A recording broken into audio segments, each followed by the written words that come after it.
Salam, hər vaxtınız xeyir olsun değerli izləyicilərim. Bugün sizə elə bir gözəl resept verəcəm ki, bir dəfə bişirən təkrar bişirəcək.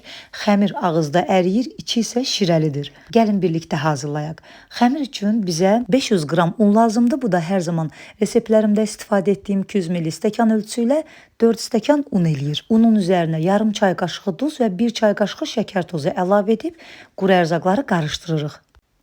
Bunları qarışdırdıqdan sonra üzərinə 150 qram soyuq kərə yağı əlavə edirik. Yağ mütləq soyuq halda olmalıdır. Yağı əlavə etdikdən sonra əlimizlə yaxşı-yaxşı ovaraq umaç halına gətiririk. Dəyərli izləyicilərim, kim hardan videomu izləyirsə, hər birinizdən çox xahiş edirəm ki, zəhmətə dəyər verib videonu izləyərkən saniyənizi ayırıb yuxarıda gördüyünüz bəyən düyməsinə toxunaraq videolarımızı bəyənməyi unutmayın. Əziz izləyicilərim, sizdən bir xahişim də var. Demək, Instagram səhifəmdə 280 minlik ailəyik, hədəfimiz isə 300 mindir. Səhifəmə keçib abunə olsanız mənim üçün çox böyük dəstək olar. Əgər hələ də Instagram səhifəmi bilməyənlər varsa, abunə olmamısınızsa, mütləq abunə olun, dəstəyinizi əsirgəməyin. Keçək xəmirə. Gördüyünüz kimi artıq umacı hazır etdim. Umac hazır olduqdan sonra 150 qram xama götürmüşəm. 20%li xamadır. Üzərinə 2 ədəd ağlı sarlı yumurtanı əlavə edirəm. Çəngəllə yaxşı-yaxşı qarışdırıram və bunu da əlavə edirəm. Xəmirin üzərinə başlayıram artıq xəmiri toparlamağa. Bu xəmir çox yoğrulmalı deyil. Sadəcə toparlanır. Napolyon xəmiri kimi bir xəmirdir.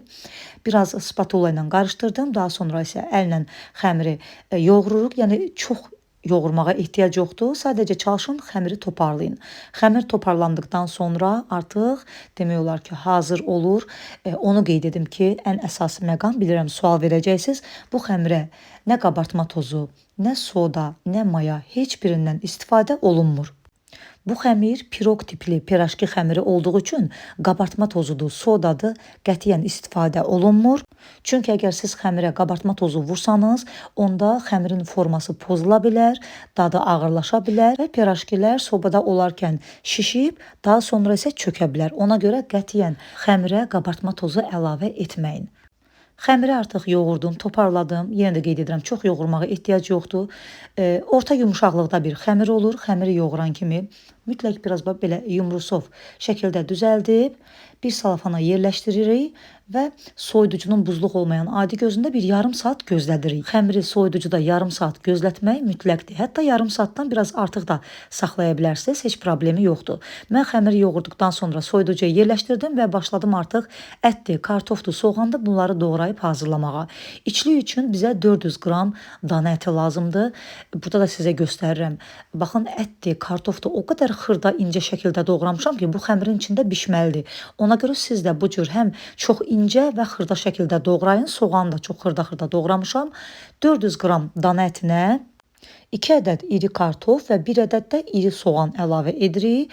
Üzərinə 1 çay qaşığı duz, yarım çay qaşığı qara isot və 40 qram ərinmiş kərə yağı. Mütləq kərə yağını əlavə etmək lazımdır. Kərə yağı əlavə etməsəniz, onda içli quru alına bilər. Ona görə mütləq 40 ml, yəni 40 qram kərə yağını ərdib üzərinə əlavə edin. Qarışdırırıq və artıq içliyimiz də hazır oldu. Mən içliyi hazırlayana dək hardasa bir 40 dəqiqə müddətində demək olar ki, xəmir soyuducuda qaldı. Xəmiri soyuducudan götürürəm və mən tərəzidə çəkirəm. 12 dənə kündə etdim və hər kündələr də 78-79 qramdan oldu. İri ölçüdə çox doyumlu pirajkilər alındı. Siz istəsəniz biraz kiçik ölçüdə tuta bilərsiniz. Yəni mən 78-79 qramdan kündələri tutduğum üçün məndə burada 12 ədəd pirajki alındı. Yenə də qeyd edirəm, yəni 12 ədəd sizə az gəlməsin, iri ölçüdə və çox doyumlu, tutumlu pirajkilər alınır. Amma biraz kiçik ölçüdə hazırlamaq istəsəniz, yəni o da problem deyil, edə bilərsiniz. Biraz kündələri kiçik ölçüdə tutub bir qədər artıq da bişirə bilərsiniz. Hamısını kündəliyirik. Kündələdikdən sonra mütləqdir ki, salafanın altında bir 10 dəqiqə, 15 dəqiqə gözlədim. Biraz kündələr özünü tutsun ki, yayanda xəmir yığılmasın. Bu xəmiri əvvəlcə yoğuranda sanki biraz parçalanmış kimi xəmir olur.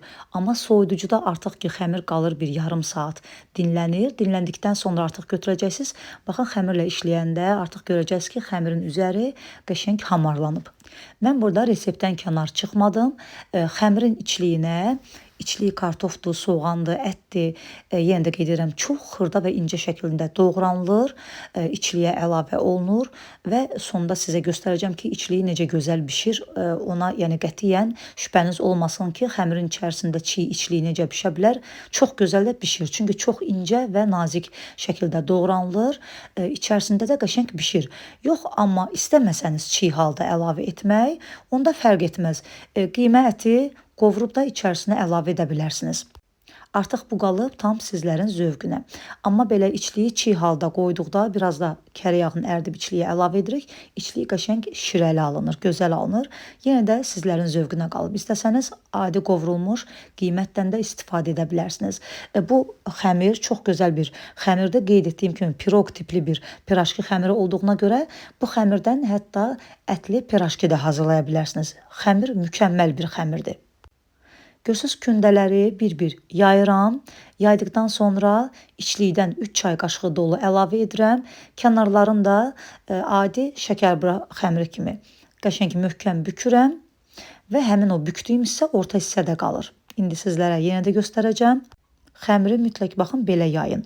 Nə çox nazik, nə də çox qalın yaymayın.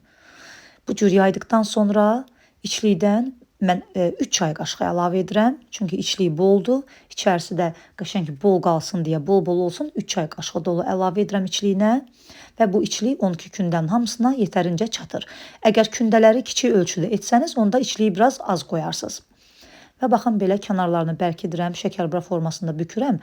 Bükdükdən sonra baxın bu cür belə qoyuram. Üzərindən bu bükdüyüm hissədən çox az belə basmaq lazımdır. Yəni çox belə basıb yaslatmayın. Sadəcə yüngül, biraz belə yasladırıq ki, həmin o, yəni bükdüyüm hissə orta hissədə qalsın. Soba listinə yığarkən əyilməsinlər. Ona görə üzərindən çox belə yüngülcə basıram. Yenə də qeyd edirəm, yəni üzərindən çox basıb yaslatmaq olmaz. Beləcə 12 kündən hamısını hazırlayıram və məsafəli şəkildə listə düzürəm. Gözlətməyə ehtiyac yoxdur. Hazırlayan kimi dərhal bir yumurta sarısını ayırırıq, üzərinə 1 çay qaşığı dolu süd əlavə edirik, qarışdırırıq və üzərlərinə çəkirik. Südlə yumurtanı da qarışdırıb üzərinə çəkəndə üzərlərinə qəşəng parlaqlıq verir. Bir də çox gözəl qızılı rəng alır. İstəsəniz zövqə görə üzərinə ağ küncüt də səpə bilərsiniz. Öncədən də sobanı isidirik. Mütləq soba öncədən isidilmiş olmalıdır. Soyuq sobaya qətiyyən yerləşdirmək olmaz. Öncədən isidilmiş sobada 180-190 dərəcə arasında 45-50 dəqiqə müddətində mütləq bişirin ki, içi də çiy qalmasın, içərisində olan ətdə, kartofda hamısı bişsin. Mən konveksiya rejimində sobanın ən alt gözündə 160 dərəcədə 50 dəqiqə müddətində bişirib götürdüm.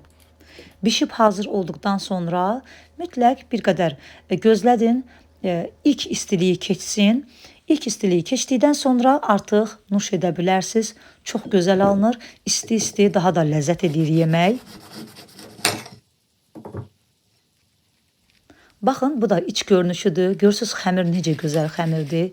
Çox qəşəng bir xəmirdir. Üzəri belə xırçıltılı, içərisi qat-qat, super bir xəmirdir. Və içərisinə əlavə etdiyimiz kartofdur, ətdir, hamısı pambıq qədər yumuşaq bişib. Burada da yenə bişməyini də sizlərə göstərmək istəyirəm ki, dəqiq əmin olasınız ki, içərisi necə gözəl bişib.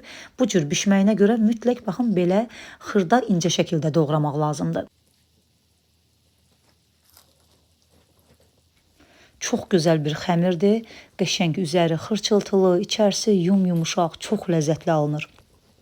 Yenə də qeyd edirəm, əgər siz içliyi çiy olaraq istifadə etmək istəməsəniz, onda əti soğanla birlikdə ət maşından keçirdin, qovurun, duzun, istiotunu əlavə edin və içlik olaraq istifadə edin. Bu qədər. Göz haqqınızı halal edin. Ümid edirəm ki, bu videonu da bəyənərsiniz. Bəyənib yaxınlarınızla paylaşmağı unutmayın. Yeni videolarda görüşmək ümidi ilə. Sağ olun, salamat qalın.